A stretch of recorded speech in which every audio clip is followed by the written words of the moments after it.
යන්නකෝ යන්න ගමන ගිහින්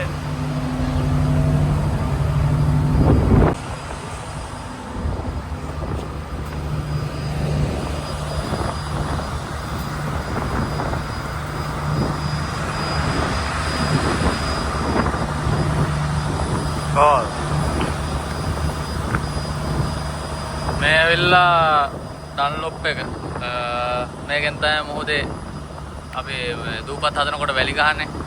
අර නැවෙන් වැලි ගහනවා මේ බටේ දිගේ. මේ බටේ කෙලවර ගොඩබිමට හයි කරනවා. ගොඩබිමේ එතන ඉඳන් දූපත හැදෙනවා. සරලව ඔන්න ඔක තමයි විස්තරේ. දැන් අපි මේ බටේ අරගෙන යන ගමන් ඉන්නේ තව වෙන අයිලන්ඩ් එකක් ගහන්න අලුතෙන් පටන් ගන්න. මේ මෙහා තමයි බටේ අරන් යන්නේ. අපි පිටිපස්සෙන් එල්ලිලා යනවා. ඉස්සරහින් නැව ඇදන් යනවා බටේ. එදින අපේ නැව.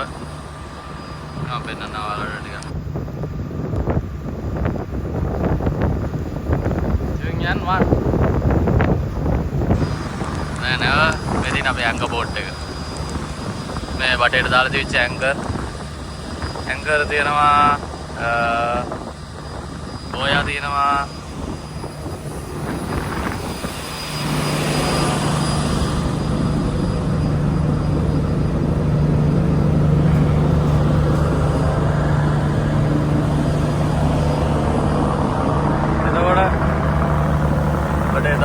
බට 55ක් තියෙනවා ඔක්කොම මේකේ.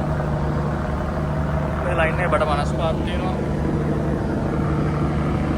ඉතින් ඇංකර් බෝට් එකේදී දැන් අපි බටයක් ගන්න.